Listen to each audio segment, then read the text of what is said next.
Bismillahirrahmanirrahim. Assalamualaikum warahmatullahi wabarakatuh. Alhamdulillahilladzi arsala rasulahu bil huda wa dinil haq liyudhhirahu 'alad dini kulli wa kafa billahi syahida. Wa asyhadu an la ilaha illallah wahdahu la syarika la iqraran bi wa tauhidan.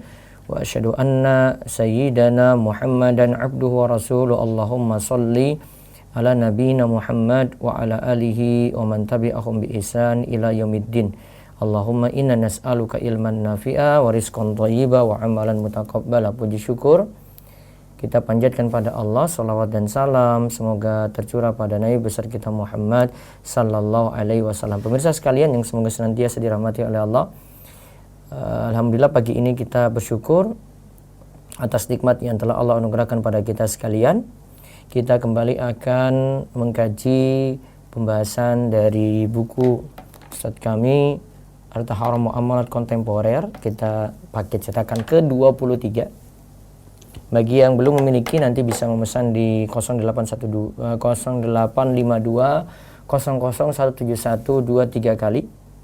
Sekali lagi yang mau memesan buku ini tersedia di 0852 pesan buku Harta Haram Muamalat Kontemporer sebagai rujukan pagi ini ya, dan setiap pagi 0852 0071 222 toko Purwaifi via WA ya. Baik. Dan kami ucapkan terima kasih kepada rekan-rekan RTVC dan juga Zoom Kobar Islam Academy. Pagi ini kita kembali melanjutkan pembahasan ini. Kita melanjutkan pembahasan kartu kredit. Ada dua permasalahan kemarin yang disebutkan dari kartu kredit. Dari sisi akadnya itu akad kordun, pinjaman. Kemudian yang kedua selain akadnya akad kordun, juga masalah kafalah. Ya, masalah kafalah.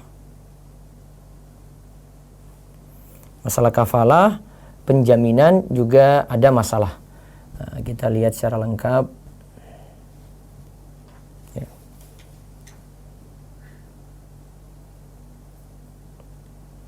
Jadi sudah dua hal yang kita bahas. Nah, sekarang nanti kita bahas tentang ijarohnya atau upah. Ya. Akad ijaroh dalam kartu kredit. Nah, kita ringkaskan dulu yang kemarin. Sebentar.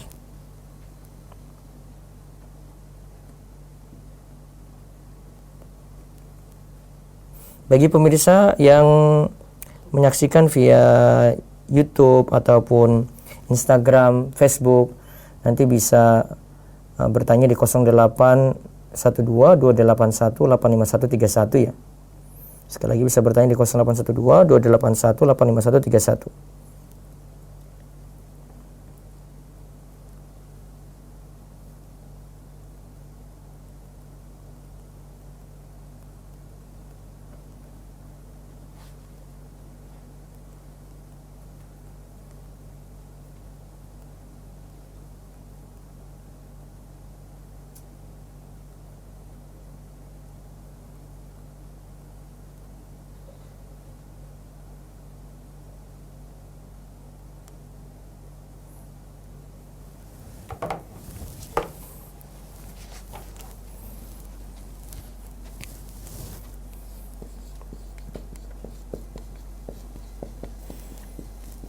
Dalam kartu kredit itu ada 3 akad di dalamnya.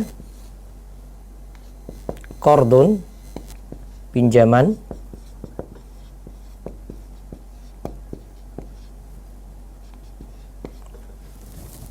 Dalam pinjaman itu ya masalah-masalah di sini ya, ada laba dalam iuran keanggotaan. Ini yang masalahnya ya. Laba iuran keanggotaan. Terus ada lagi bunga pembayaran angsuran. Sudah ada bunga ya.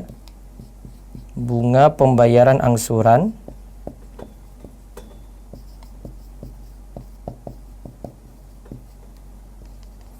Ada lagi masalah yang ketiga, denda. Denda keterlambatan atau penalti.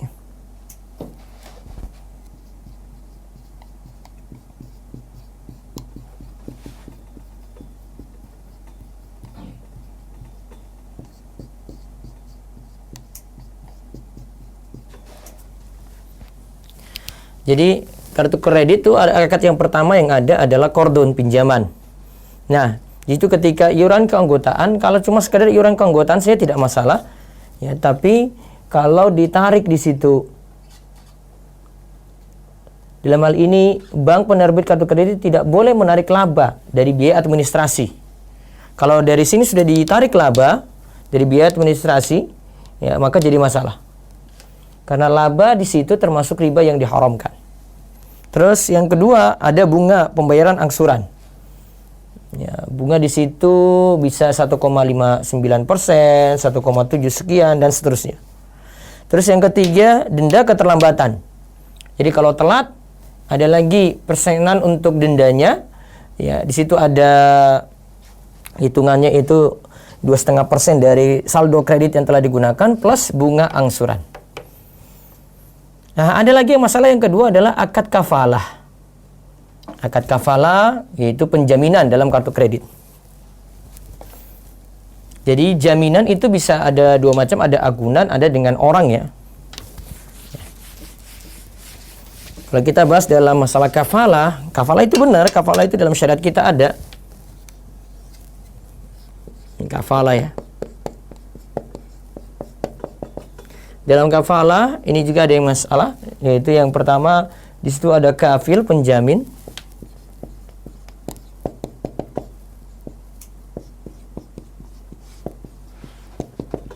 Kita kan beli barang ya pada merchant ya. Nah, bank itu jamin. Bank itu jadi penjamin. Kemudian yang kedua ada makful anhu.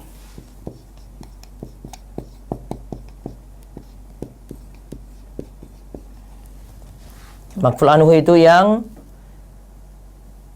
pihak yang dijamin.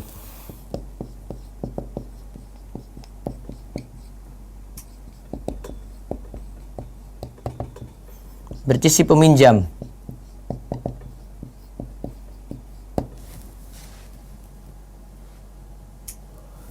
Terus yang ketiga itu makful lahu.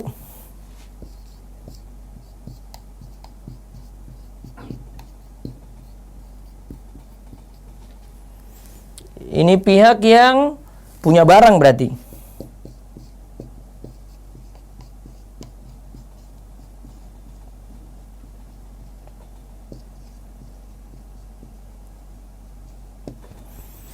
Ini makful lahu ini misalnya dalam LC yang letter of credit kemarin. Nah, itu maksud makful lahu. Pihak yang punya barangnya. Yang kemarin pada kasus eksportir importir itu.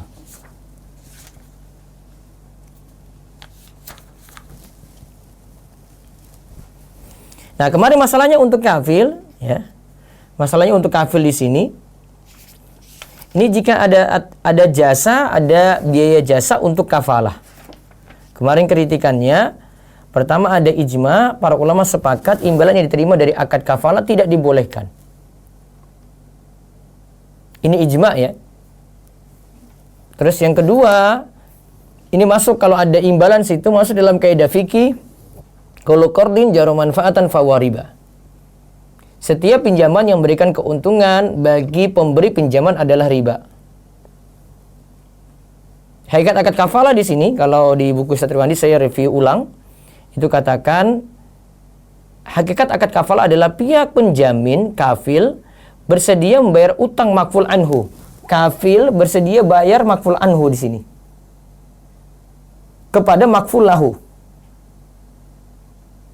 Maka jika kafil membayarkan hutang, kafil ini membayarkan hutang makful anhu kepada makful lahu, posisi kafil berubah menjadi mukrid. Karena ini penjamin. Ini penjamin. Jika makful anhu ini pihak yang dijamin ini tidak bayar ya. Ya tidak bayar, maka kafil kan yang nanti nanggung. Maka posisi kafil ini berubah menjadi mukrid, pihak yang berikan utang. Ya, dia ketika itu jadi mukrid. Dia berubah jadi mukrid. Yang memberikan pinjaman. Yang memberikan utang. Yang memberikan utang. Maka dia berubah jadi kreditur. Tuh.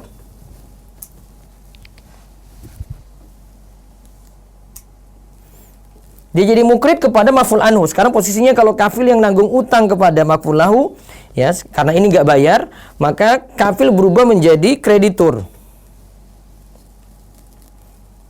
Dan bila disyaratkan imbalan dalam akad kafalah, maka kafil, nah ini kafil, kalau di sini dapat ada imbalan, berarti nantinya akan menerima piutangnya dan manfaat. Nah, dia terima piutang plus manfaat. Maka masuk kaidah tadi, kullu qardin jar manfaatan fahuwa riba. Dengan demikian imbalan yang diterima kafil dari akad kafalah pada hakikatnya adalah riba. Jadi kalau posisi bank, dia sebagai penjamin, kemudian ketika maf'ul anhu ini tidak bayar pada maf'ul lahu, ya, maka dia jadi kreditur yang berikan pinjaman. Kalau dia dapat imbalan dari sini berarti kullu qardin jar manfaatan fahuwa riba. Setiap utang piutang yang diambil manfaat oleh kreditur, pihak kreditur, maka itu adalah riba. Di samping itu juga dalam fikih Islam, imbalan berhak diterima karena melakukan suatu kerja. Sedangkan akad kafalah hanyalah pernyataan kesediaan kafil untuk menanggung utang maf'ul anhu, kan harus kerja. Nah, kalau saja mengambil fee dari pemberian jaminan, pemberian pinjaman tidak dibolehkan dan merupakan riba, terlebih lagi sekadar ya kesiapan untuk memberikan pinjaman. Nah, ngambil fee dari pemberian pinjaman tidak dibolehkan. Kita tahu itu riba kan, apalagi cuma sekadar menjamin. Ya, jadi dari sisi akad kafalahnya masalah. Nah, ya, jadi ceritanya seperti ini nanti. 3 ini.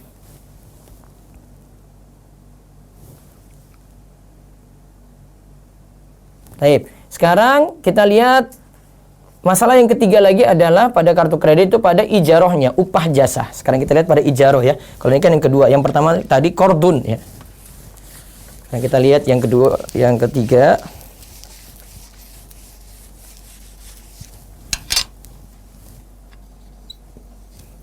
Pada upah ijaroh.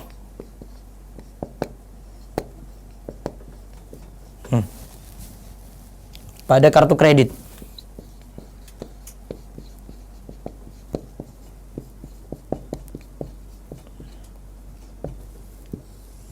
Oke.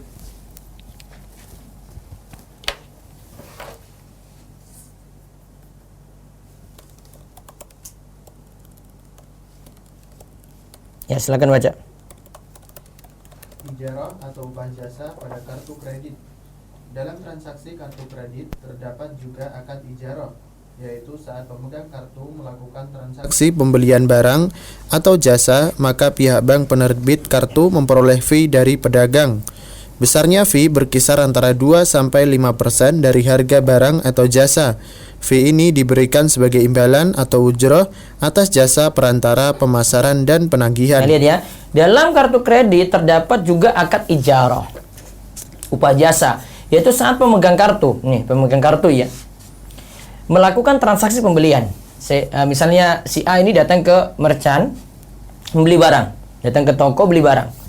Maka pihak bank penerbit kartu menerima fee. Menerima fee dari pedagang. Jadi toko tadi kasih fee kepada penerbit kartu ini. Besarnya fee itu antara 2-5% dari harga barang. Harga barang atau jasa. Fee ini diberikan sebagai imbalan ujroh.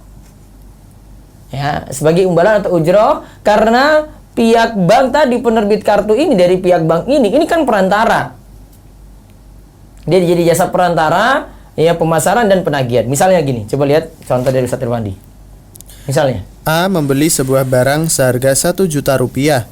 A membayar dengan menggunakan kartu kredit, lalu penjual memasukkan kartu kredit ke sebuah alat khusus untuk mengirim data transaksi kepada bank penerbit kartu dengan tujuan meminta persetujuan.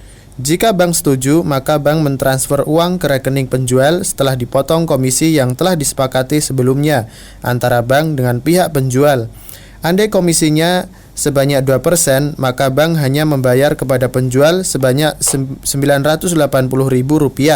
Kemudian bank menagih kredit kepada pemegang kartu atas pembayaran tagihan barang yang dibelinya sebesar 1 juta rupiah. Nah, lihat. A membeli barang seharga 1 juta rupiah, harganya 1 juta ya. A membayar dengan menggunakan kartu kredit. Ya, ada kartu kredit gesek saja, ya. Lalu penjual memasukkan kartu kredit ke sebuah alat. Masukkan, ada alatnya, ya, khusus untuk mengirim data transaksi kepada bank. Kirim nih, nah untuk dapat persetujuan. Jika bank setuju, bank mentransfer uang ke rekening penjual. Nah, ditransfer ke toko ini. Setelah dipotong komisi yang telah disepakati, yaitu tadi 2% ya. 2% dari 1 juta berarti ya 20.000. Ya. Andai komisinya sebanyak 2%, maka bank hanya membayar saja 980.000 rupiah. Kemudian bank menagih kredit kepada pemegang kartu atas pembayaran tagihan barang yang dibelinya sebesar 1 juta rupiah. Jadi ceritanya ya. Jadi si A ini datang ke toko beli barangnya itu harga 1 juta rupiah. A ini pakai kartu kredit. Maka toko mengirimkan persetujuan kepada bank. Ini ada yang pesan ini. Nah, pesan barangnya. Kemudian karena sudah ada kesepakatan misalnya 2% untuk bank sebagai upah, maka bank cuma mentransfer ke toko ini sebesar 2% dari 1 juta tadi. 1 juta rupiah berarti 980.000. Ya, 980.000 rupiah. Kemudian bank menagih nanti kredit kepada pemegang kartu. Nah, ini si A nanti bayar kepada bank. Ini bayar. Bayar berapa? Nah, ini bayar tetap 1 juta. Baik. Ya. Bayar tetap 1 juta rupiah. Lanjut. Nah, sekarang fee-nya tadi. Sekarang kan bank berarti ambil fee 2% ya. Bank itu ambil fee 2%. Kita lihat tentang fee tersebut. Fee dari jasa perantara ini dibolehkan dengan syarat penjual barang tidak menaikkan harga barang terlebih dahulu. Hukum bolehnya bank penerbit kartu menerima fee dari pedagang merupakan keputusan Muktamar Majma' Al-Fiqih Al-Islami Divisi Fiqih Oki nomor 108/2/12/2000 disebutkan bank penerbit kartu boleh memperoleh fee dari pedagang yang menerima pembayaran menggunakan kartu kredit. Ya. Juga AAOIFI membolehkannya. Lembaga keuangan penerbit kartu kredit boleh menerima komisi dari pedagang yang menerima pembayaran dengan kartu dalam bentuk persen dari total harga barang atau jasa.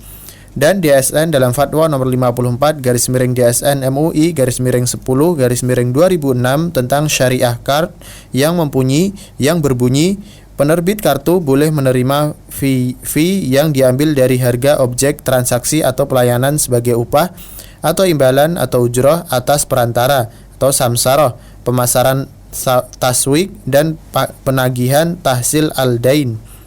Ya, terus kesimpulannya di bawah. Persyaratan fee yang dibolehkan bahwa pedagang tidak menaikkan harga barang terlebih dahulu. Karena jika pedagang menaikkan harga terlebih dahulu, berarti fee untuk bank penerbit kartu dibayar oleh pemegang kartu. Maka ketika pemegang kartu mengembalikan kredit, berarti ia mengembalikan utang berlebih ditambah fee pada saat pembayaran. Ini jelas termasuk riba. Nah, lihat ya kalimatnya ya. Fee itu dibolehkan. Namun jika pedagang tidak menaikkan harga barang terlebih dahulu. Karena jika pedagang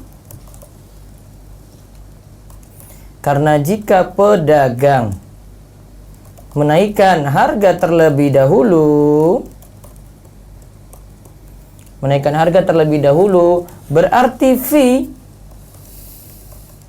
untuk bank penerbit kartu tadi, bank penerbit kartu dibayar oleh pemegang kartu.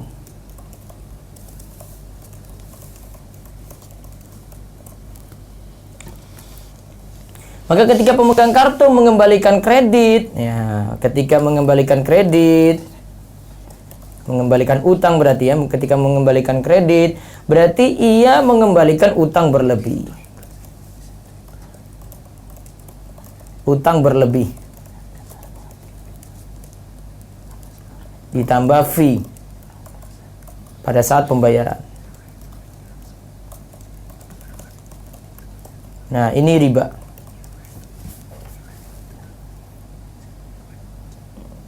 Jadi kalau kita mau lihat, fee itu dibolehkan jika pedagang tidak menaikkan harga barang. Fee ini boleh.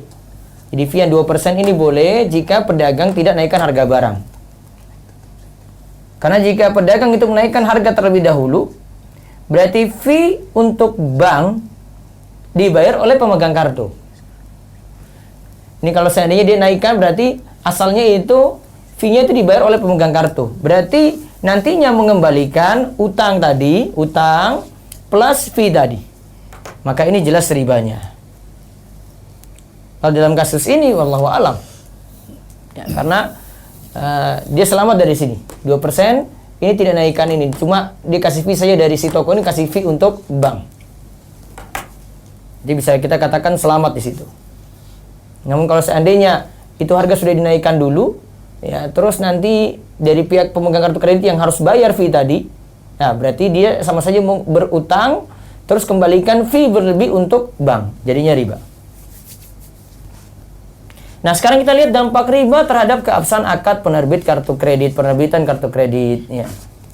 Dari penjelasan di atas, terdapat 3 akad riba dalam kartu kredit. Nah, lihat 3 akad riba dalam kartu kredit. Ada 3 akad riba dalam kartu kredit. Tuh, perhatikan baik-baik jamaah yang mendengar. Nih, 3 akad riba sekaligus itu. 1. Bunga angsuran pembayaran pengembalian kredit. Denda keterlambatan pembayaran. Bunga angsuran pertama, bunga angsuran pembayaran. Yang tadi 1,5, 1,7% ya. Bunga angsuran pembayaran pengembalian kredit. 2. Denda. Denda keterlambatan yang telah jatuh tempo. Terus 3. Dan imbalan jasa kafalah. Nah, imbalan jasa kafalah. Nah, karena yang tadi yang tentang ijaroh, nah, taruhlah kita nganggap tidak ada masalah di situ ya. Berarti 3 di sini. Dalam kartu kredit ada 3 masalah. Nah, setelah ditinjau kayak gitu, baru kita uraikan masalah-masalahnya apa, ribanya di mana.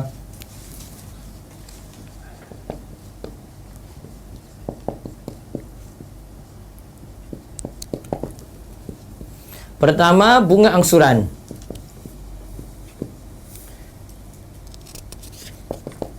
Nah, ini riba pada kartu kredit ya. Riba pada kartu kredit. Ada 3 ya. Pertama, bunga angsuran. Kedua, denda. Denda keterlambatan. Ketiga, imbalan jasa kafalah.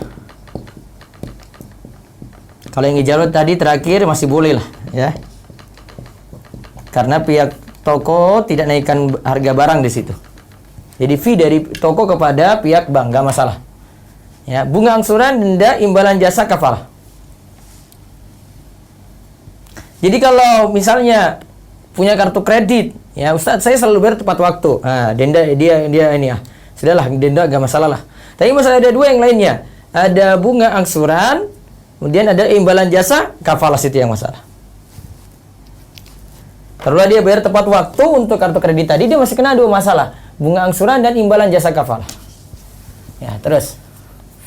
3 akad riba ini jelas hukumnya haram, maka menerbitkan kartu kredit dengan persyaratan yang mengandung 3 akad riba hukumnya haram. Nah, menerbitkan kartu kredit dengan persyaratan yang mengandung 3 akad riba hukumnya haram. Berarti kalau ini bebas ya. Cuma ngutangin saja. Nah, bunga angsuran nggak ada, set.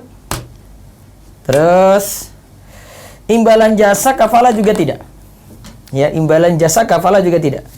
Tidak ada. Nah, itu baru bebas dari riba. Terus Haramnya menerbitkan kartu kredit yang mengandung 3 akad riba di atas ditegaskan oleh Majma' Al-Fiqih Al-Islami Divisi Fikih Hoki dalam keputusan nomor 108/2-12/2000 yang berbunyi tidak boleh menerbitkan atau menggunakan kartu kredit tanpa jaminan rekening deposito Apabila ada persyaratan penambahan bunga riba, sekalipun calon pemegang kartu bertekad melunasi kewajiban pembayaran pengembalian kredit pada waktu tenggang yang dibolehkan.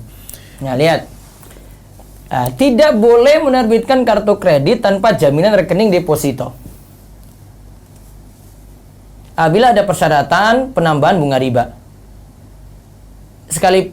Sekalipun calon pemegang kartu bertekad melunasi kewajiban pembayaran pengembalian kredit pada waktu tenggang yang dibolehkan.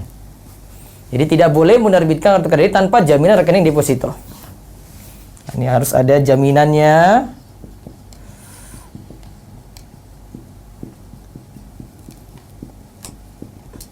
Rekening deposito. Maka kan ini imbalan jasa kapalnya kan jadi tidak ada lagi kan. Terus disebutkan lagi sini, tanpa jaminan rekening deposito apabila ada persyaratan penambahan bunga riba sekalipun sekalipun calon pemegang kartu bertekad melunasi kewajiban pembayaran pengembalian kredit pada waktu tenggang waktu yang dibolehkan. Nah, taruhlah denda dia selamat. Namun yang ini belum tentu selamat, yang ini belum tentu selamat. Terus, namun, apakah keharaman ini berdampak kepada tidak sahnya seseorang menggunakan kartu kredit dalam kondisi sangat mendesak? Nah, sekarang ini, apakah keharaman ini berdampak kepada tidak sahnya seseorang menggunakan kartu kredit dalam kondisi sangat mendesak? Ya, terus. Para ulama sepakat haram hukumnya pencantuman persyaratan riba dalam akad qard atau kredit. Tetapi mereka berbeda pendapat tentang apakah pencantuman persyaratan riba merusak keabsahan akad qard atau tidak. Nah, pencantuman persyaratan riba dalam akad qard ini para ulama sepakat haram. Yaitu berarti denda ini sepakat haramnya. Ya, denda ini sepakat haramnya untuk penerbitan kartu tadi ya. Sekarang mereka berbeda pendapat tentang apakah pencantuman persyaratan riba merusak akad. Nah, masalahnya apakah ini merusak akad qard ataukah tidak? Dibaca. Pendapat pertama, para ulama mazhab Maliki dan Syafi'i berpendapat bahwa akad qard menjadi batal dan jika uang pinjaman sudah diambil wajib dikembalikan saat persyaratan riba dibuat dan uang sama sekali tidak boleh digunakan. Nah, kalau di sini malah pendapat yang tegas sekali nih dari mazhab Maliki Syafi'i. Ya, ini Maliki Syafi'i.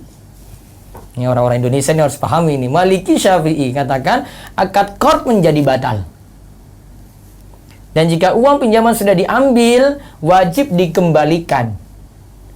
Wajib dikembalikan saat persyaratan riba dibuat dan uang sama sekali tidak boleh digunakan. Nah, jadi mempengaruhi berarti pada akad qard tadi, sehingga uang tidak boleh digunakan. Coba lihat perkataan dari ulama mazhab Maliki dan ulama mazhab Syafi'i. Ibnu Syas, ulama mazhab Maliki wafat tahun 616 Hijriah berkata, disyaratkan untuk keabsahan akad qard tidak mendatangkan keuntungan bagi pemberi pinjaman. Jika dibuat persyaratan bunga utang, maka akad qard menjadi batal.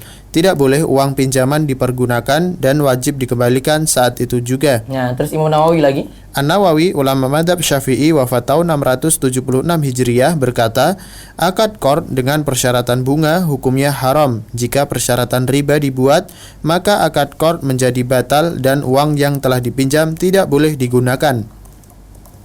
Nah, akad qard kata Imam Nawawi dengan persyaratan bunga hukumnya haram. Jika persyaratan riba dibuat maka akad qard menjadi batal dan uang yang telah dipinjam tidak boleh digunakan.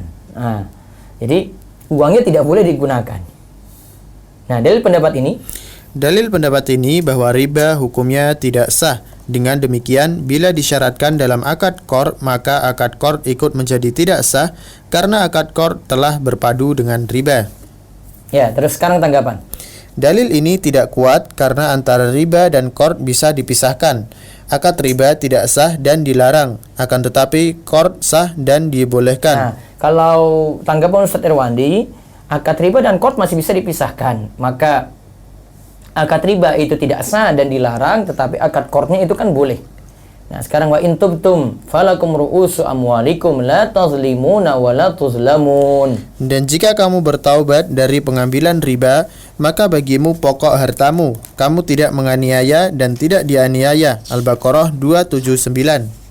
Ya, terus. Dalam ayat di atas, Allah mengakui pokok harta atau pinjaman dan membatalkan riba atau bunga. Ini berarti akad qard tetap sah dan yang batal hanyalah persyaratan riba. Nah, berarti tadi jika kita kita pinjam sesuatu pada orang lain dan kita dikenakan riba, wa in tubtum, jika engkau itu bertobat, falakum ru'us amwalikum, kamu cuma punya pokoknya saja. Jadi yang makan riba itu dia cuma punya pokoknya saja. Jadi jika dia beri pinjaman, maka dia cuma berhak dapat pokoknya. La tazlimun wala tuzlamun gitu. Terus pendapat kedua sekarang. Para ulama mazhab Hanafi dan Hambali berpendapat bahwa persyaratan riba tidak sah dan tidak wajib dipenuhi, akan tetapi akad qard sah. Nah, para ulama mazhab Hanafi dan Hambali berpendapat persyaratan riba tidak sah. Tadi dua-duanya sepakat berarti riba tidak sah dan tidak wajib dipenuhi. Akan tetapi qardnya itu sah, utang atau pinjamannya tadi itu sah. Nah, berarti lihat konsekuensi pendapat ini di bawah. Al-Buhuti, ulama mazhab Hambali wafat tahun 1051 Hijriah, berkata, akad qard tidak batal disebabkan keberadaan persyaratan yang tidak sah. Para ulama Akad qard tidak batal disebabkan keberadaan persyaratan yang tidak sah. Terus. Para ulama ini berdalil dengan hadis bahwa Barirah, seorang budak perempuan, akan dimerdekakan oleh tuannya jika ia membayar uang sebanyak 9 uqiyah. Nah, 9 uqiyah itu kurang lebih 1071 gram emas 24 karat. Nah, maka ia mendatangi Aisyah radhiyallahu anha untuk menebusnya. Aisyah berkata, "Jika tuanmu memindahkan perwalianmu untukku, maka aku bersedia menebusmu." Barirah memberitahukan kepada tuannya apa yang diinginkan Aisyah. Ternyata mereka menolak persyaratan Aisyah. Nah, jadi menolak persyaratan Aisyah, padahal persyaratan Aisyah ini benar. Terus Aisyah memberitahukan kasus Barirah kepada Nabi Shallallahu Alaihi Wasallam.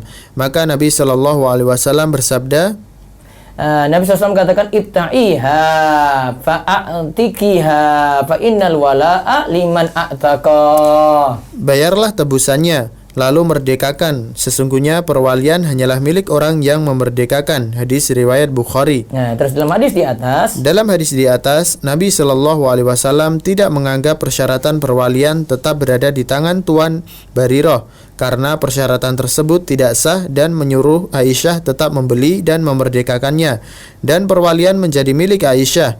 Ini berarti bahwa sebuah akad yang sah namun bergabung dengan persyaratan yang tidak sah, maka ketidakabsahan persyaratan tidak berdampak apapun terhadap keabsahan akad.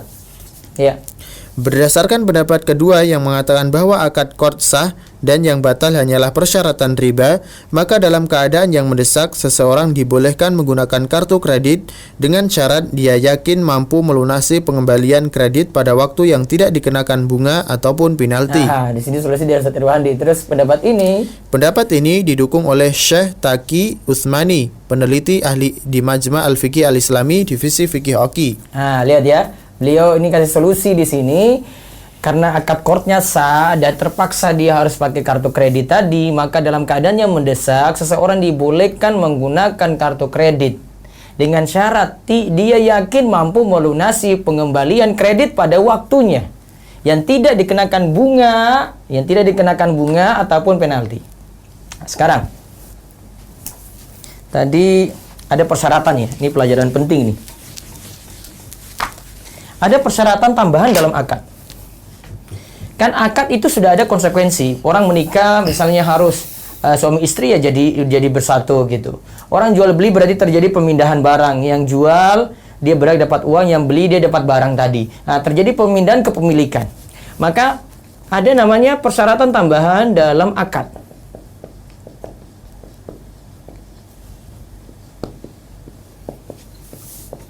Nah, kita bisa belajar dari hadis Barirah tadi ya.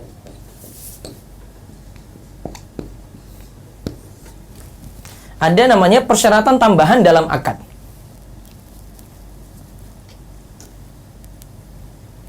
Jika syaratnya itu merusak konsekuensi akad,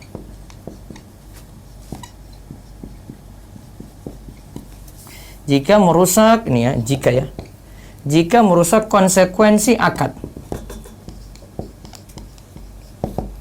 maka persyaratannya batal.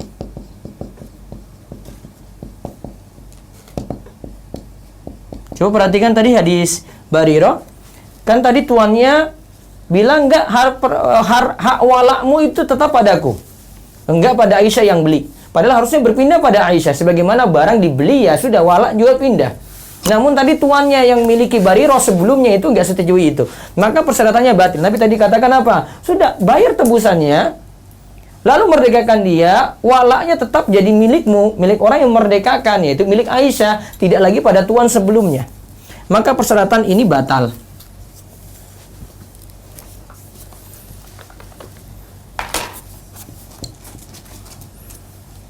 Contoh misalnya dalam akad jual beli.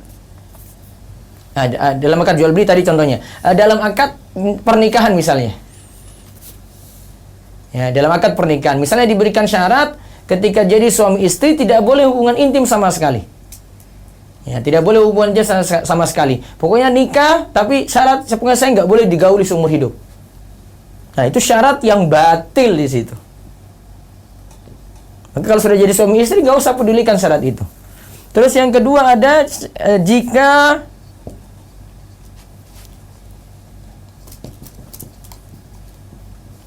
tidak berpengaruh pada akad.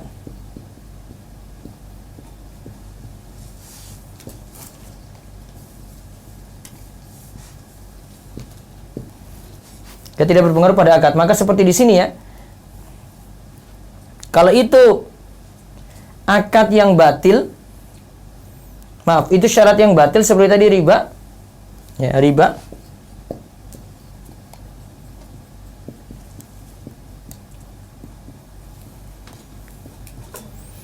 Tidak berpengaruh pada akad. Namun syarat ini syarat yang batil, maka syarat ini saja yang tidak dianggap.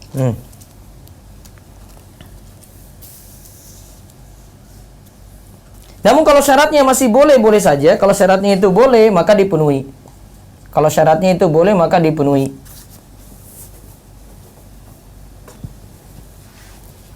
Ya. Enggak kelihatan ya, sebentar. Karena tidak berpengaruh pada akad, karena terpisah tadi antara riba misalnya dan ini. Jika tidak berpengaruh pada akad. Tadi kalau Ustaz Ramadi itu silakan.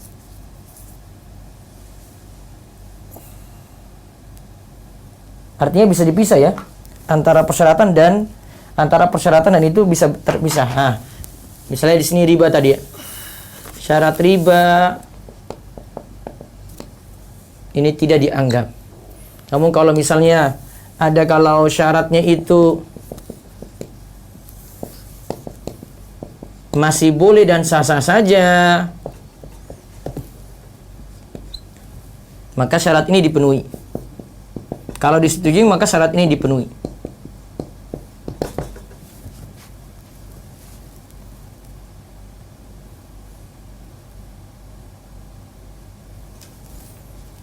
Kita bahasakan gini aja. Yang kedua ini jika terpisah dari akad.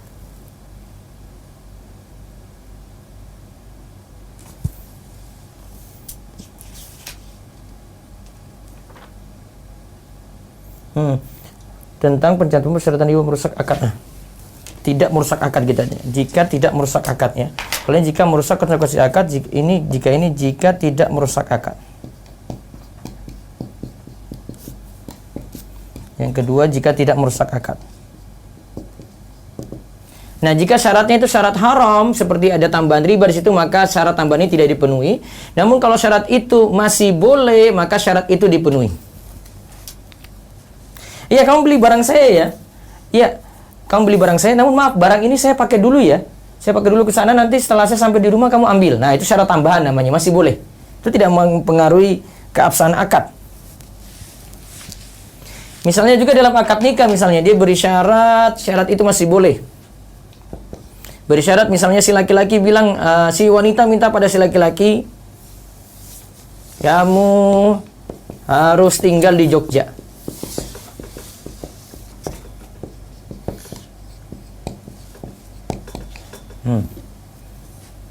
Syaratnya tidak merusak akad di sini. Syarat tambahan ini masih boleh. Misalnya syarat tambahan lagi, si perempuan bilang kamu tidak boleh poligami lagi ya.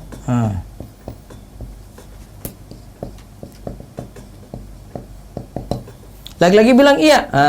Syaratnya boleh. Tidak merusak keabsahan akad. Kalau tadi yang pertama itu merusak karena konsekuensi dari akad ya harus bergabung antara suami istri misalnya. Nah, itu dibedakan. Ya, dibedakan syarat tambahan tadi. Nah, sekarang kita lihat solusi kartu kredit syariah. Ini ada nggak kartu kredit syariah ini? Coba lihat. Kenyataan bahwa kartu kredit yang diterbitkan oleh bank-bank konvensional tidak terlepas dari riba. Padahal di sisi lain, kartu ini dibutuhkan banyak orang dalam menyelesaikan transaksi-transaksi domestik dan internasional, mendorong bank-bank syariah untuk menerbitkan kartu kredit yang sesuai dengan syariah. Ya. Pada tahun 2000, AAOIFI yang berpusat di Bahrain mengeluarkan panduan produk bank syariah tentang kartu kredit. Di Indonesia pada tahun 2006, DSM mengeluarkan fatwa nomor 54 DSN MUI _10 tentang syariah card yang mengatur tentang ketentuan umum kartu kredit syariah. Nah, kartu kredit syariah di antaranya 1. Tidak menimbulkan riba. Tidak menimbulkan riba. 2. Tidak digunakan transaksi yang tidak sesuai dengan syariah. Tidak digunakan untuk transaksi yang tidak sesuai dengan syariah. 3. Tidak mendorong pengeluaran yang berlebihan atau israf dengan cara antara lain menetapkan pagu maksimal pembelanjaan. Nah, ada ditetapkan ini maksimal belanja sekian gitu. Nah, terus 4. Pemegang kartu utama harus memiliki kemampuan finansial untuk melunasi pada waktunya. Nah, pemegang kartu utama harus memiliki kemampuan finansial untuk melunasi pada waktunya. Nah, kadang kalau kartu kredit biasa itu tidak memandang ini, ya. Makanya dikatakan unsecured loan gitu. Yaitu peminjaman ya tidak aman. Jadi ketika dia pinjam, dia pihak bank ini ya mungkin cuma tahu gini akhirnya dikasih gitu. Ya, ada yang tidak layak, ya, ada yang tidak layak untuk dapat kartu kredit gitu.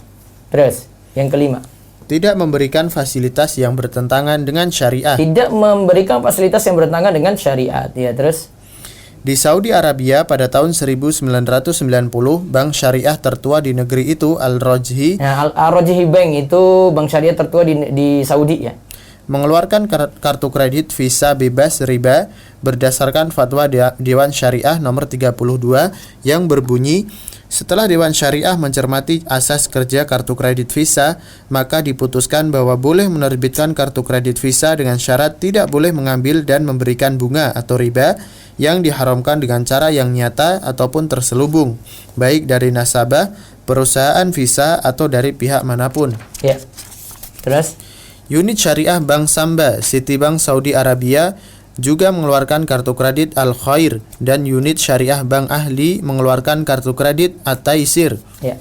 Fungsi kartu kredit sebagaimana lazimnya kartu kredit yang lain dapat digunakan sebagai alat bayar pembelian barang atau jasa, dan juga dapat digunakan untuk menarik uang tunai tanpa persyaratan harus membuka rekening deposito atau tabungan sebagai jaminan. Ya. Pengembalian kredit pada kartu Al-Khair dan At-Taisir dapat dilakukan dengan dua cara.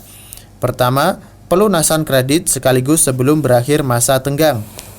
Pelunasan kredit sekaligus sebelum berakhir masa tenggang ya. Terus 2. Jika waktu tenggang berakhir belum juga dilunasi, maka bank melakukan transaksi tawarruk munadzam dengan nasabah dengan cara menjual barang yang telah dimiliki bank kepada nasabah, lalu nasabah mewakilkan bank untuk menjualkan barang tersebut di pasar komoditi. ya. Uang hasil penjualan digunakan bank untuk menutupi saldo kredit yang telah digunakan, dan nasabah memiliki utang baru kepada bank dengan tempo waktu yang lebih mundur. Nah, sebagai ilustrasi, nasabah A, pemegang kartu kredit bank B, mempunyai kredit yang wajib dilunasi ke bank yang jatuh tempo pada tanggal 1 Januari 2012 sebanyak 100 juta rupiah. Sebanyak 100 juta rupiah. Ini baru satu kartu kredit, ini belum beberapa kartu kredit. Ya, terus saat jatuh tempo yang telah ditetapkan, A belum juga mampu mengembalikan kredit yang telah digunakannya. Bank B adalah bank syariah, tidak menerapkan denda keterlambatan. Nah, jadi dendanya tidak ada, tadi yang kita sebut denda tidak ada ya. Terus akan tetapi bank melakukan transaksi tawarruk munadzam terhadap nasabah. ya, Bank B menjual kepada nasabah A sebuah barang tambang dengan cara tidak tunai yang jatuh tempo pelunasannya pada tanggal 1 Juli 2012 seharga 110 juta rupiah. Jadi bank ini jual ke nasabah. dengan pembayaran ya tidak tunai, ya, tidak tunai. Terus kemudian nasabah mewakilkan kepada bank untuk menjualkan barang tersebut di pasar komoditi internasional secara tunai. Misalnya, barang kemudian nasabah mewakilkan pada bank nanti disuruh jual secara tunai. Ya, terus misalnya, barang tersebut terjual dengan harga 100 juta rupiah. Uang hasil penjualan barang tersebut diambil oleh bank untuk menutupi utang. Dan nasabah A memiliki utang baru sebanyak 110 juta rupiah yang jatuh tempo pada tanggal 1 Juli 2012 sebagai utang pembelian barang tambang. Ya, terus Cara pengembalian kredit ini ditentang oleh para ulama. namun ditentang karena cuma muter-muter saja. Bank katakan nanti kamu beli barang ini dengan tidak tunai, kemudian nanti saya jualkan nanti dengan cara tunai gitu. Ya tawarruk, jualkan pada orang lain, itu tawarruk namanya. Terus Karena hakikatnya hanyalah pelegalan riba dengan cara yang lebih rumit yang dikenal dalam istilah fikih qalbud dain. nah, qalbud dain. Jadi cuma muter-muter aja. Ya, terus Hakikat tawarruk munadzam adalah pada saat nasabah tidak mampu melunasi utang 100 juta rupiah pada tanggal 1 Januari 2012, dibuat utang baru sebanyak 110 juta rupiah. 100 juta rupiah menutupi utang awal, sedangkan 10 juta adalah bunga utang yang jangkanya menjadi lebih lama, yaitu 1 Juli, yaitu jatuh pada 1 Juli 2012. Maka pada akhir tahun 2003, Al-Majma' Al-Fiqih Al-Islami, Divisi Fikih Rabithah Alam Islami, telah mengeluarkan keputusan hasil muktamar yang mengharamkan tawarruk munadzam ini. nah, mengeluarkan tentang tawarruk munazzam tadi tidak boleh. Berarti dari tadi kita simpulkan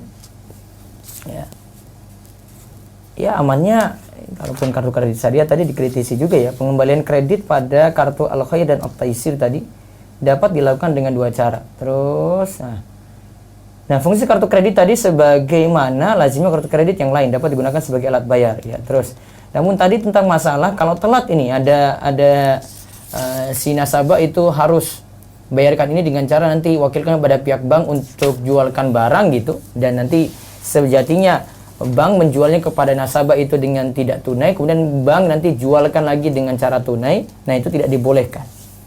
Jadi kesimpulannya di sini ya masih boleh, namun ya tiga masalah tadi itu hilang berarti. Ada bunga, ada denda, nah, ini imbalan untuk kafalah. Nah, tiga itu hilang. Ringkasnya seperti itu.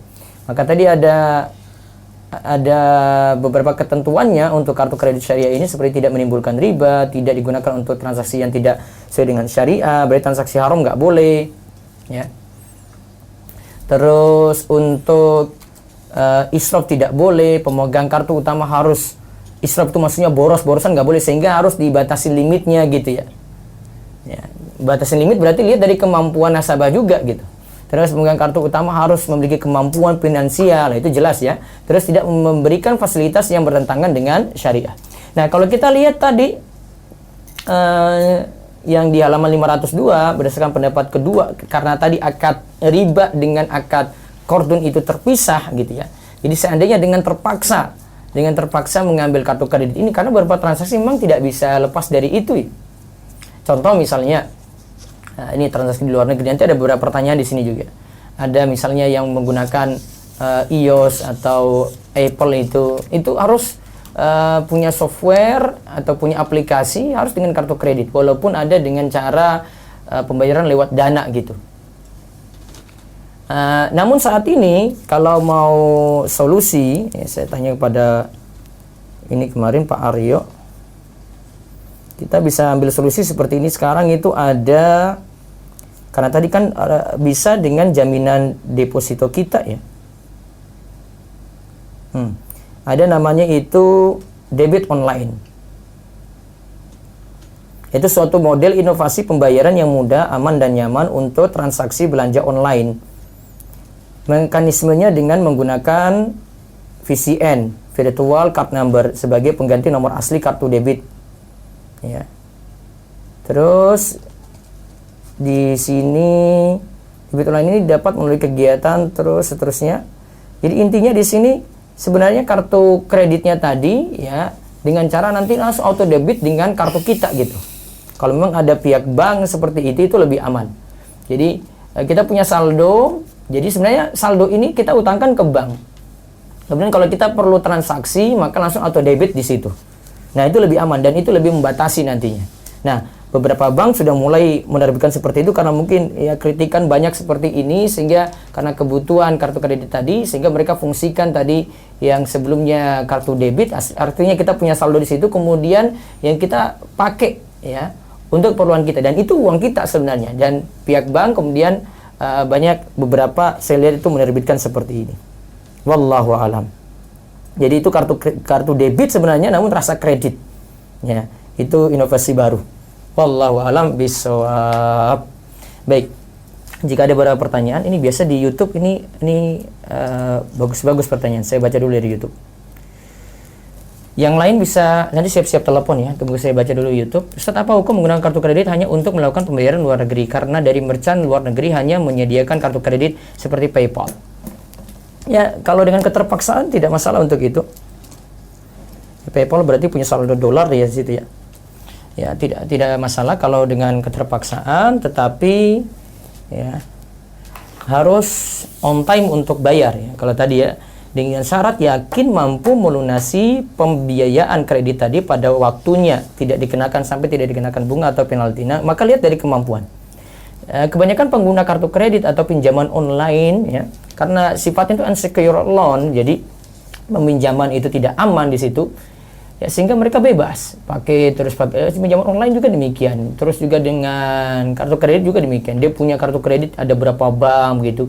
Padahal lihat dari sisi gajinya itu nggak pas diberikan pada dia gitu. Ya.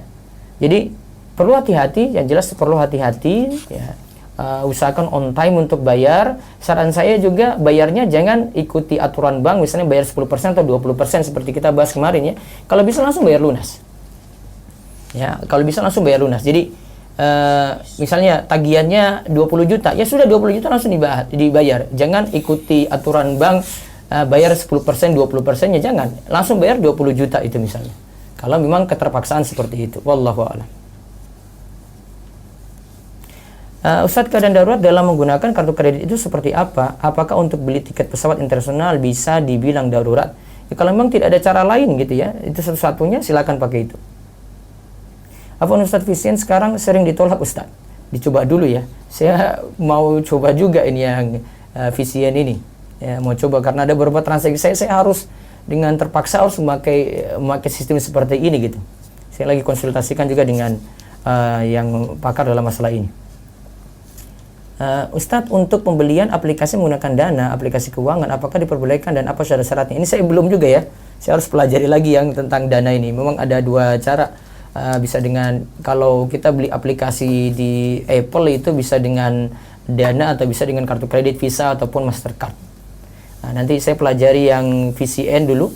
Saya lagi telusuri itu kalau aman ya.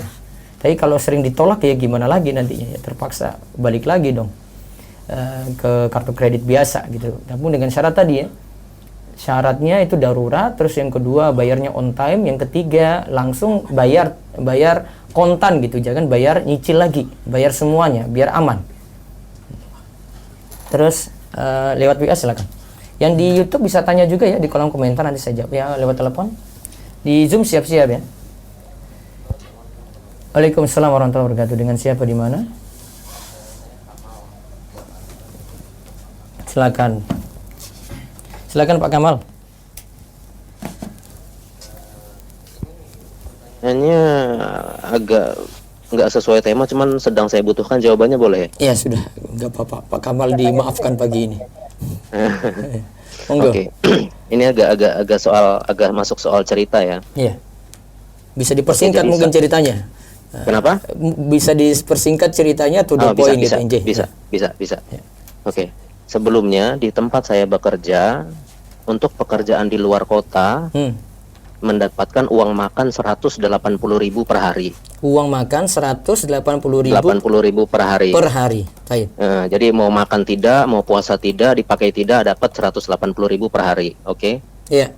Mulai bulan Juli ini, uang kebijakan itu dirubah menjadi silakan makan nanti diganti. Silakan limit. makan.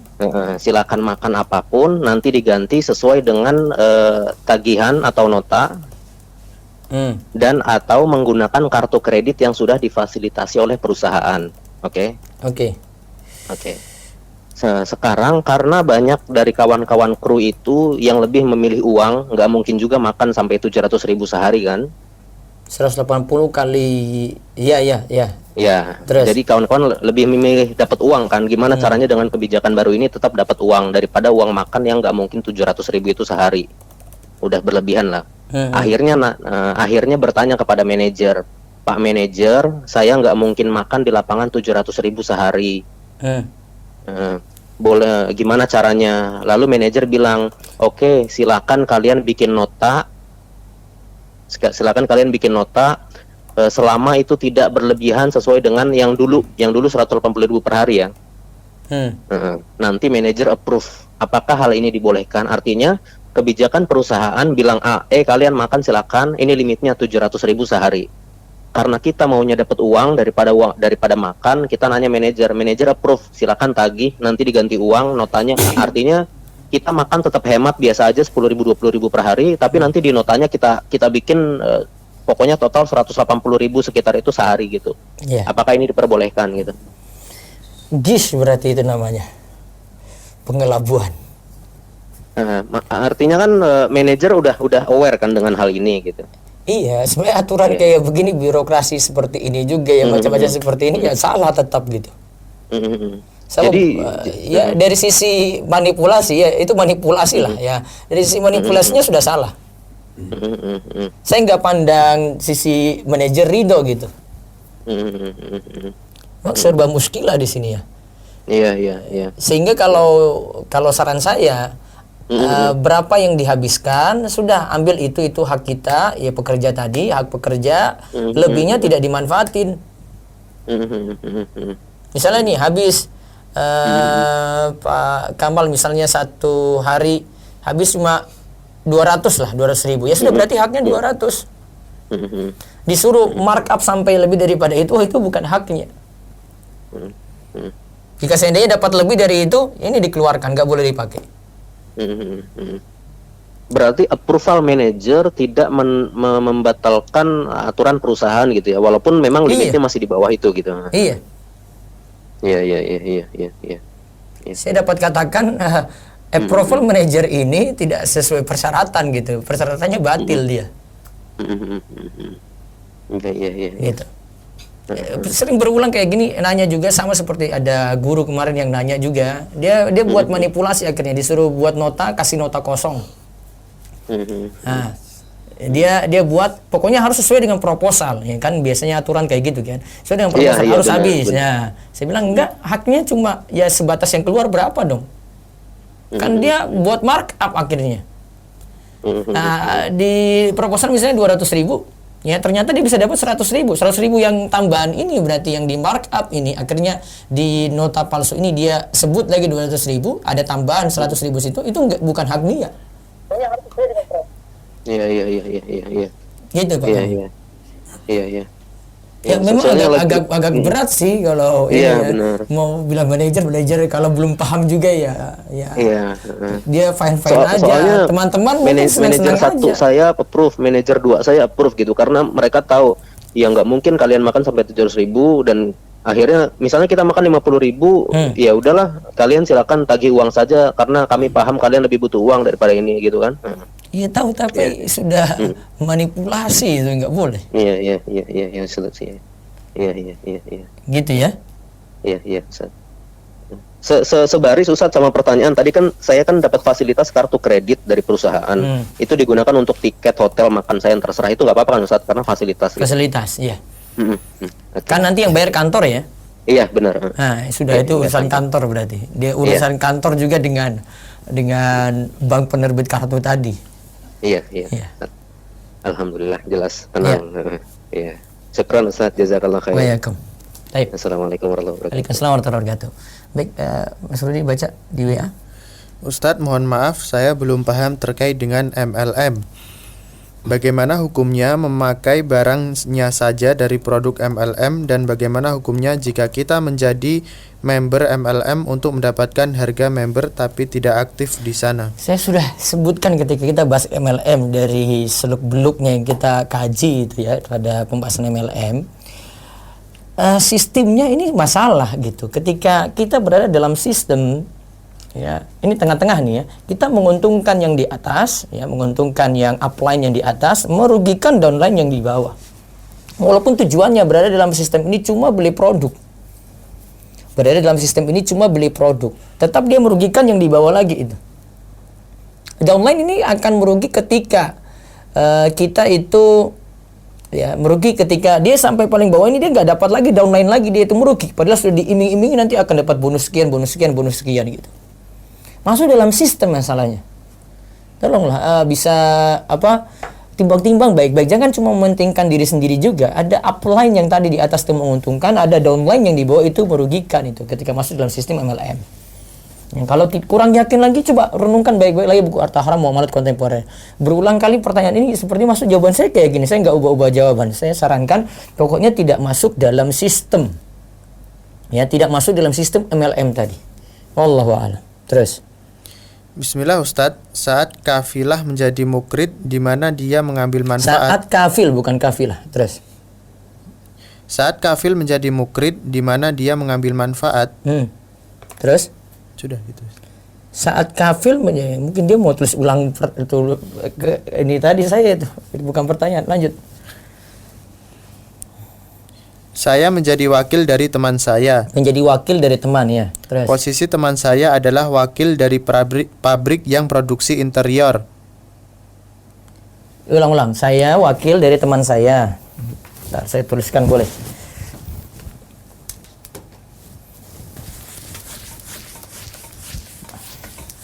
Baca ulang. Saya menjadi wakil dari teman saya. Ini saya ya. Wakil dari teman ya. Terus. Posisi teman saya adalah wakil dari pabrik yang produksi interior. Bentar. Ini saya wakilkan teman saya. Terus. Teman saya adalah wakil dari pabrik yang produksi ini dia wakil, interior. dia wakil dari pabrik. Terus. Kalau saya dapat order, saya order ke teman saya. Nah, kalau ada order masuk, maka ordernya ke teman. Terus. Dan teman saya order ke pabrik. Dia wakil pabrik, dia order ke pabrik. Terus. Dan pabrik mengirimkan ke pembeli tersebut. Pabrik langsung memberikan ke konsumen sini. Ya, terus. Saya tidak menjadi wakil pabrik. Iya, kamu tidak menjadi wakil pabrik, betul. Karena teman saya yang mempunyai channel ke pabrik tersebut. Ya, terus. Untuk harga, teman saya membolehkan untuk menjual dengan harga bebas. Boleh jual dengan harga bebas. Ini jual harga bebas ya, terus. Dari pabrik tersebut tidak memiliki merek atau blank. Ya, terus. Bagaimana hukumnya, Ustadz? Baik, kita analisa. Yang punya barang sini. Nah, ini dia wakil, nanti dicek lagi tanda tanya. Benar nggak? Kalau dia wakil, ya sudah berarti dia wakil, posisi wakil. Terus, kalau ada yang mau pesan, dia pesan ini sini, pesan ke kamu. Sedangkan pabrik dengan kamu tidak ada hubungan gitu. Ini kan tidak ada hubungan. Saya dengan wakil pabrik tadi itu. Saya dengan pabrik tadi ya. Teman itu jadi wakil. Nah, dengan pabrik tidak ada hubungan. Terus jual terserah kamu gitu. Nah, berarti tugas yang saya ini tugasnya adalah mana kamu bisa menjamin nggak barang ini aman atau tidak? Karena ini kalau istilah dropshipper itu dropshipper itu tanda tanya itu di sini. Kalau yang ini dia terima orderan langsung, terima orderan langsung dari si konsumen, maka dia bisa lapor ke pabrik gitu langsung. Nah, sekarang kalau misalnya ada komplain dari konsumen ke kamu, ya, berarti laporkan ke teman ini, baru laporkan sini kan? Nah, berarti siap tanggung jawab nanti di situ. Yang jelas lebih aman, serahkan langsung ke teman. Kalau ada masalah bapak yang order ini langsung ke teman. Ya, kalau ada komplain langsung ke teman ini. Ya, teman itu bisa langsung lapor ke pabrik. Itu lebih aman. Jadi kalau ada orderan langsung lapor ke dia. Dia nanti mau kasih komisi ke kamu, terserah dia gitu. Transaksinya dengan si teman tadi. Wallahu a'lam. Baik, lewat Zoom silakan. Lewat Baik, Zoom. Ustaz. Ya. Baik Ustaz, untuk yang lain belum ada, saya bacakan lewat chat terlebih dahulu. Ya. Ingin bertanya lewat raise hand, silakan. Saya bacakan lewat chat, bagaimana hukumnya Ustaz hukum kartu kredit BNI Syariah di mana terdapat 3 akad, apakah diperkenankan untuk dipergunakan? Jazakallah khair. Nanti dirinci lagi, dirinci ininya akadnya ya. Tidak mesti sebut mereknya bank mana tadi, tapi rinci akadnya lagi gitu. Kalau Akadnya, ada kafalah, qard, sama ijarah, Ustaz. kafalah, qard sama ijarah, berarti pembahasannya sama dengan tadi. Yang pertama dari qard itu ada bunga, ada ya taruhlah seiring keanggotaan kita nggak lihat, ada bunga, ada denda, ada nggak ini. Terus yang kedua kafalah itu ada imbalan, berarti pihak bank jasa itu dapat imbalan. Kalau ijarah tidak masalah, 3 saja berarti kesimpulannya, bunga, denda, sama imbalan untuk jasa ini. Kalau memang dengan keterpaksaan ya tidak ada jalan lain, ini masih lebih mending daripada menggunakan yang konvensional. Wallahu a'lam. Baik, terus yang di Zoom lagi. Baik, pertanyaan kedua, Afwan mau tanya Ustaz terkait penjualan tanah yang tertunggak bayar, apakah boleh dinaikkan sesuai kenaikan harga tanah di sekitar lokasi? Jazakallah khair. Tanah yang tertunggak itu maksudnya gimana? Terkait penjualannya yang tertunggak bayar. Ini saya belum paham istilahnya. Yang lain dulu. Pertanyaan selanjutnya, bolehkah bagaimana hukumnya melakukan transfer uang melalui aplikasi Flip? Saya pending Flip, saya pelajari dulu. Karena secara umum saja transfer tanpa biaya dari bank satu ke bank lain gitu ya. Saya harus lihat dari sisi yang lainnya lagi. Saya belum tanya tentang ini. Nanti saya tanya ke pakarnya dulu. Ya, terus. Pertanyaan selanjutnya, Bismillah Ustadz mau bertanya, saat masa pandemi seperti ini, guru melakukan home visit ke rumah murid untuk melakukan kegiatan pembelajaran dan melakukan perkenalan pada anak muridnya. Atau kegiatan dinas luar dari pihak sekolah. Dan saat kunjungan tersebut, wali murid memberikan suguhan pada guru. Apakah halal suguhan tersebut? Jazakallah khair.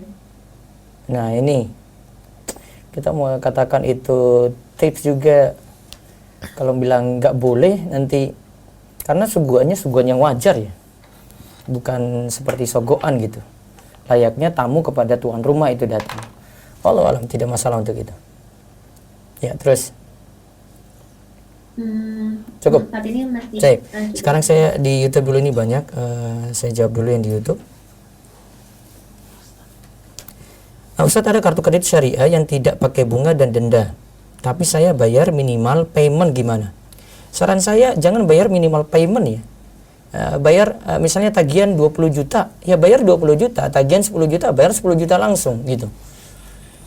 Sehingga nggak akan numpuk lagi jadi tagihan yang nanti berbunga, lebih aman gitu.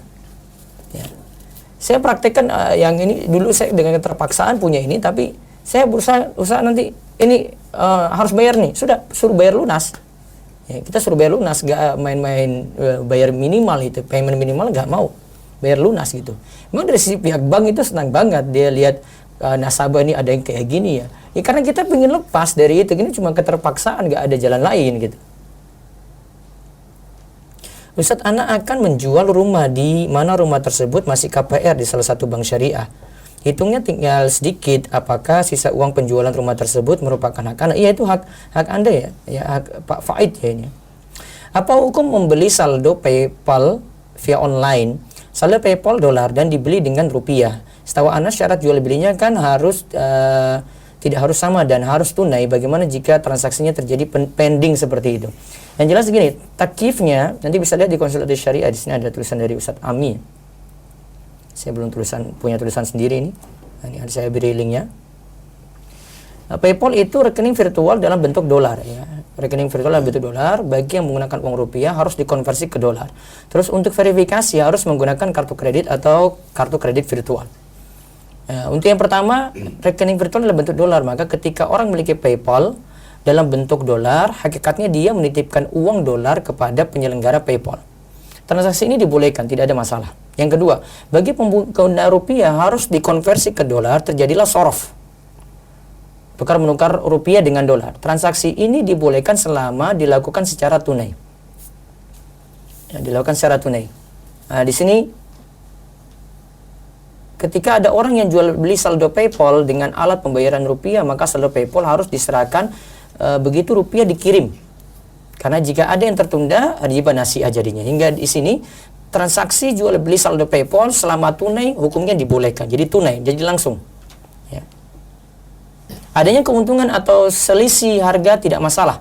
Ya, mengingat beda mata uang. Ya, jadi kalau beda mata uang cukup tunai saja. Terus harus menggunakan kartu kredit untuk verifikasi. Nah, bagian ini yang bermasalah. Akun PayPal tidak bisa difungsikan jika tidak diverifikasi. Meskipun keberadaan kartu kredit tidak berpengaruh pada kondisi saldo PayPal tadi. Jika dalam pilihan di atas bisa menggunakan kartu kredit virtual seperti Payoneer dan Neteller, maka menggunakannya lebih bagus. Sehingga tidak berurusan dengan kredit bank.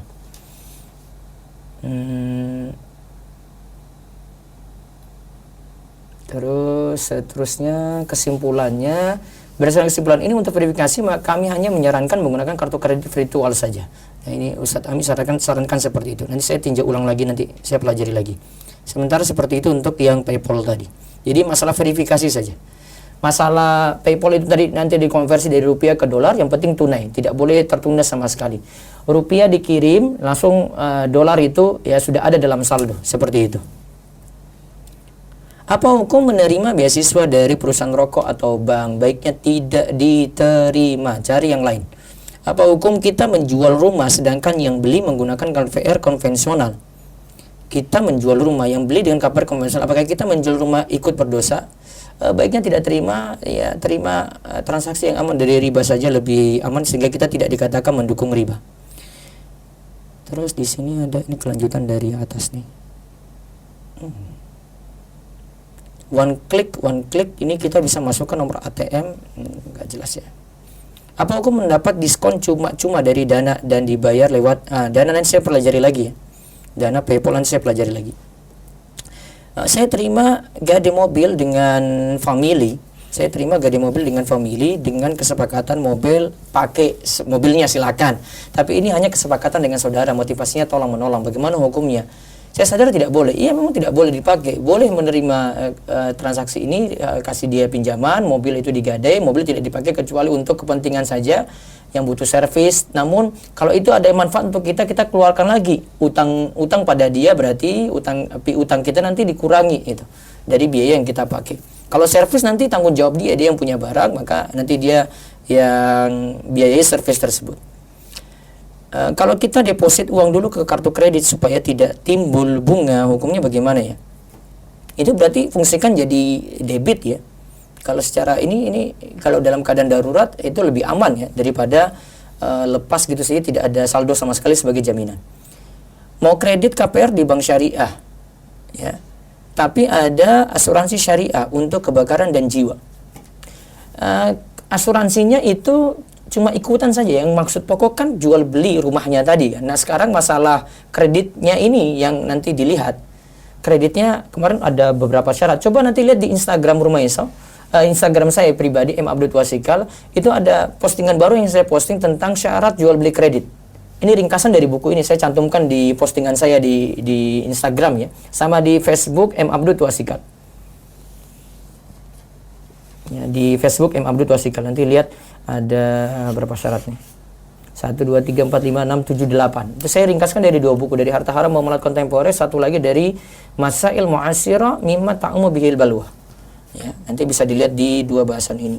Satu lagi. Nah, ada WA satu lagi monggo. Ustadz mau tanya, saya mengontrakkan rumah dengan akad per bulan. Ternyata penyewa membatalkan sepihak dengan alasan mau menempati rumah lain padahal penyewa sudah menempati selama 3 hari. Pertanyaannya Ustadz, apakah saya berkewajiban mengembalikan sisa uang kontrakan kepada penyewa? Coba diulang. Saya mengontrakkan rumah dengan akad per bulan. Sewakan rumah akad per bulan, ya terus. Ternyata penyewa membatalkan sepihak dengan alasan mau menempati rumah lain padahal penyewa sudah menempati selama 3 hari. Ya, terus. Pertanyaannya Ustadz, apakah saya berkewajiban mengembalikan sisa uang kontrakan kepada penyewa? Ya, serahkan saja. Ada yang jenengan rugi, berarti kembalikan yang lainnya, yang itu jadi milik jenengan. Satu lagi, baru kita tutup. Bagaimana hukumnya ketika kita menjual barang yang belum kita miliki dengan cara menawarkan terlebih dahulu kepada calon pembeli? Kemudian jika ada yang mau baru saya beli barangnya. Nah, itu yang kemarin solusi untuk titip tadi kemarin ya. Jadi ketika transaksi awal tidak mengikat. Ya, transaksi awal itu tidak mengikat, tidak boleh mengikat. Nah, kalau mengikat awal kita nggak punya barang. Terus barangnya masih dicari gitu. Maka nanti statusnya dain, tidak tunai dengan dain ditukar. Namun kalau ini tidak mengikat, ya, ini taruh tidak mengikat, cari dulu barang. Barang sudah dimiliki, berarti sudah milik kita. Kita mau markup lebih daripada itu boleh. Nah, ini yang solusi dari Ustadz Irwandi ketika permasalahan titip beli itu. Wallahu a'lam bishawab. Demikian yang kita bahas, mudah-mudahan manfaat. Dan insya Allah kita ketemu lagi besok dengan pembahasan surat berharga. Demikian kita cukupkan, kita tutup dengan doa kafaratul majlis. Subhanakallahumma bihamdik asyhadu an la ilaha illa anta astaghfiruka wa atubu ilaik. Assalamualaikum warahmatullahi wabarakatuh.